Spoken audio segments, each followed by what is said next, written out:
So we looked at the technological aspects of Ethernet. Now we will look at the media access control employed by Ethernet, that of CSMA CD.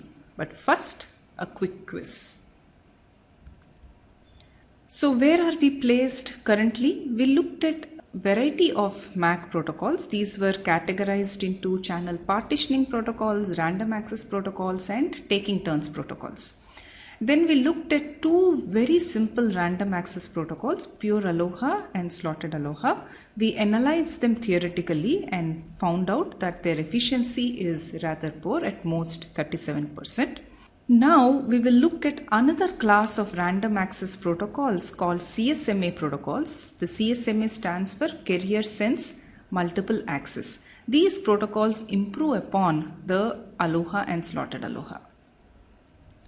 So here is the outline of the video. First we will look at the CSMA class of protocols. Within this there are two types, persistent protocols and non-persistent protocols. This forms the background for us to explore the Ethernet MAC CSMA CD in depth. So that's what we'll do next.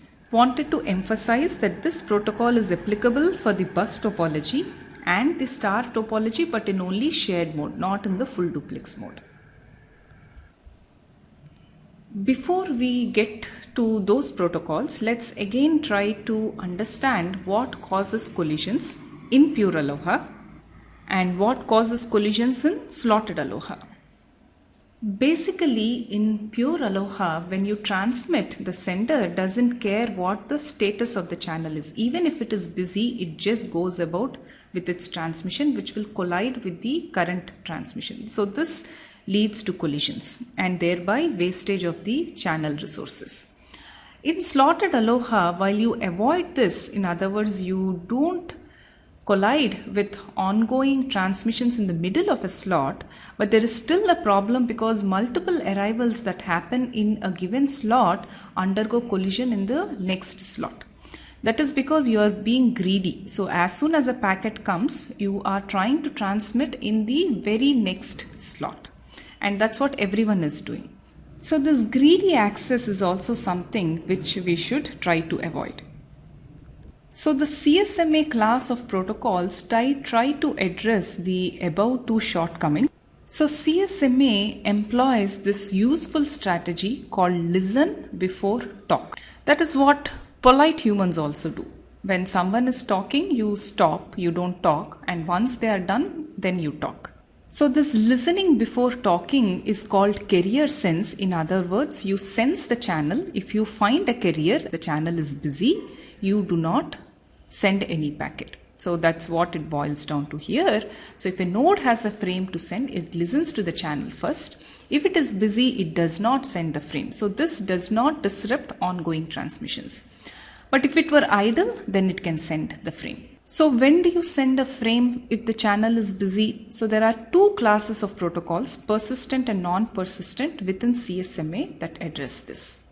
So let me talk about something called one persistent system. This is in fact a subset of something called a p-persistent system that I'm going to cover shortly. So Ethernet employs a one persistent CSMA. So how does this protocol work? If a node has a frame to send, it first listens to the channel. That is the listen before talking, carrier sensing aspect. If the channel is busy, it waits till it becomes idle, then it transmits. But if the channel were idle, it could transmit right away. And if its frame experiences a collision, it waits a random amount of time and starts over again. By which I mean it again listens to the channel. If it is busy, it will wait till it becomes idle and transmits. If it is idle, it can transmit. So this cycle repeats. The fact that you are listening to the channel before transmitting means it is better than aloha. Now, is this better than slotted aloha? In one persistent CSMA, if there are multiple arrivals during a busy channel period, then they are all going to collide once the channel becomes idle because they're all waiting for the channel to become idle. So this is also rather greedy. But is this still better than slotted aloha? What is the difference?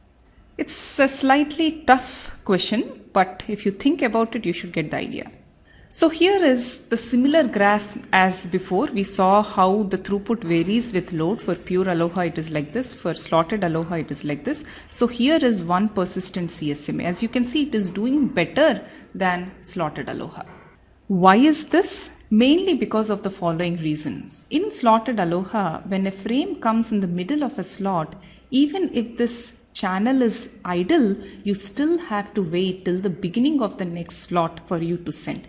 Whereas in CSMA, when it comes somewhere in the middle and if it sees the channel is idle, you can begin transmission right away. Whereas here you have to do the transmission in the next slot. So this leads to better channel utilization and thereby better throughput. Non-persistent CSMA is another version of CSMA which does something different when the channel is busy. So this is used in the standard 802.15.4. It is also called ZigBee. Have you heard of sensor technology? Basically, accelerometers, temperature sensors, these come equipped with a radio module. These sensors are used to monitor the environment and they have to communicate with each other. And the radio module that comes with it employs this 15.4 standard, and this is the MAC protocol that this standard employs. So in non-persistent CSMA, when a node has a frame to send, it senses the channel, again the carrier sensing part of it. If it were busy, it does not sense anymore. It just waits a random amount of time and tries again. But if it found that the channel was idle, it transmits right away. In spite of this, collisions can still happen, in which case it waits a random amount of time and starts all over again. So how do you think non-persistent CSMA performs compared to one persistent CSMA in terms of channel utilization? So this has better channel utilization because you are not being greedy anymore. You are not waiting for the channel to become idle, in which case many nodes wait and they're all going to collide. You are avoiding that in here. Thereby it leads to better channel utilization. But what is the drawback here?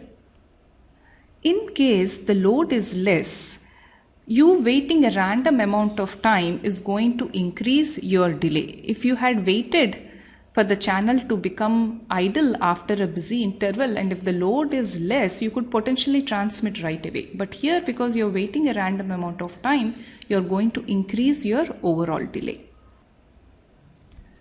As you can see in this picture, non-persistent CSMA, which is here, is doing much better than one persistent CSMA at high loads.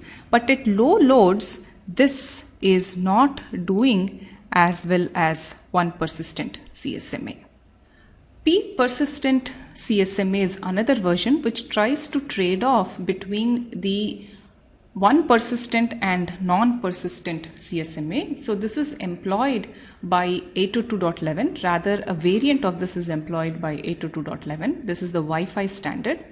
In P-persistent, you assume there are slots. It's a slotted system.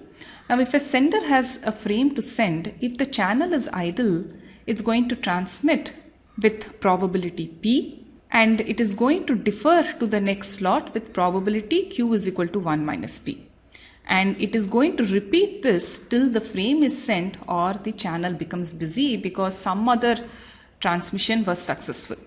Now, if channel was busy, it again wait till it becomes idle. And then on it again repeats this, again transmits with probability P in a given slot or defers it to the next slot with probability 1 minus P. In this, if a collision were to happen, again it waits a random amount of time and tries again. As you can see, one persistent is nothing but with a P equal to what? 1. So that is why it is called one persistent CSMA.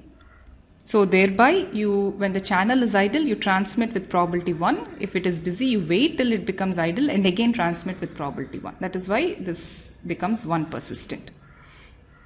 By choosing a proper value of P, you can get a good trade-off between non-persistent and one persistent CSMA. As you can see, depending on the value of P, your performance varies.